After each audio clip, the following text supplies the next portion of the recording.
Alright, in this video we've got an ellipse. It's written in standard form, so I'm going to use that formula to come up with the h and the k, as well as the a and the b, and eventually the c, and that will give us like our vertices, co-vertices, foci, our center, and all that good stuff. And then in the end we'll graph it. So if you look at our formula, our h is being subtracted from our x, so that means that our h is going to be a -1. Okay, our k is being subtracted from our y, so that's going to be a +5. And then a squared is always the bigger number of these two, so that means that a squared is going to be 25. So then if a squared is 25, we ask ourselves what's being squared to get 25, because that's going to be a, and that's going to be 5. And then that means that b squared is our smaller of the two denominators, which is 4. So what's being squared to get 4? That's going to be 2.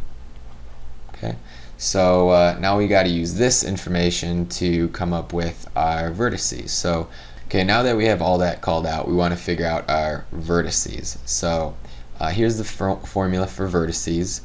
I'm going to do my h, which is -1, and just do the plus version here. So -1 plus our a, which is 5, and that's comma k, that's going to be 5. If I simplify that, that's going to be 4 comma 5. So that's one of our vertices. Then I'm going to do the negative version. So we've got h minus our a, and then comma k, which is 5. So that's going to give us a -6 comma 5. So these are our vertices. Now we can find our co-vertices. Formula comes up here, so we're going to have our h, which is -1 comma our k, and then we're going to add b, which is 2. So if we simplify this, it's going to be -1 comma 7, and then we want to do the minus version, so we've got 5 minus 2. So our other co-vertex point will be -1 comma 3, and that would be our co-vertices. Okay, what else? We would need our center, and that's going to be our h comma k, so we'll do that in orange. Okay, so that's a little bit easier. It's just -1 comma 5, and that's our center. Another thing that we could find is our foci. Now we need to figure out our c to get our foci. Here's the formula for c. We've got c squared equals a squared minus b squared.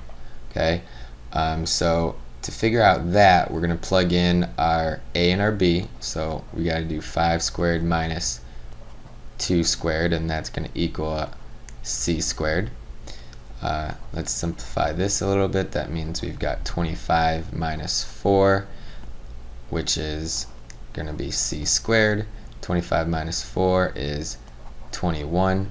Okay, now I want to get rid of that squaring, so let's take the square root of both sides. And then, is there a perfect square that goes into 21 at all? There isn't, so I'm just going to leave c as the square root of 21, and I could put that up here too. c is square root of 21. Now I want to find my foci, so let's give myself a little bit more room here. Now if I pull up my formula for foci, I could come up with those 2 points. So we've got our h, which we said already was -1, and then we're going to add c, and that's going to be the square root of 21, comma our k, and we already said that was 5.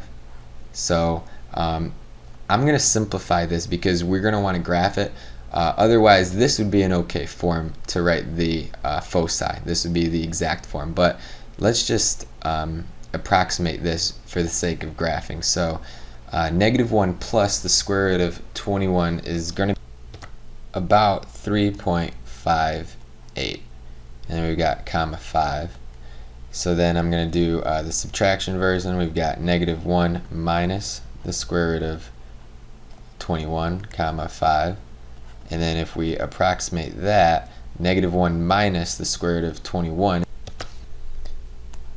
-5.58, and that's comma 5. So this will make it a little bit easier for graphing, but that's our foci right there. So that's all the important parts of our graph.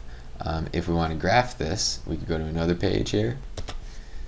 So now here's a graph, and I want to start off graphing everything that we know. So let's do the center first. That's going to be -1 comma 5. We got to go back 1 and then up 1, 2, 3, 4, 5. So there's our center. Then we got to do our vertices. So we've got 4 comma 5. That's going to be over 1, 2, 3, 4, and then up 5. 1, 2, 3, 4, 5.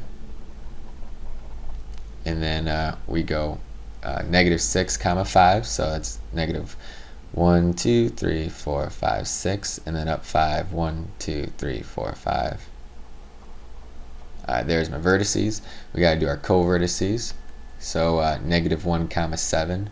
Go back -1 and then up 7. 1, 2, 3, 4, 5, 6, 7. And then -1 comma 3. So back 1 and then up 3. 1, 2, 3. And there we go. Now the last thing that we have to do is our foci, and we estimated these. So it's going to be about 3.58. So we're going to go over 1, 2, 3, and then up 1, 2, 3, 4, 5.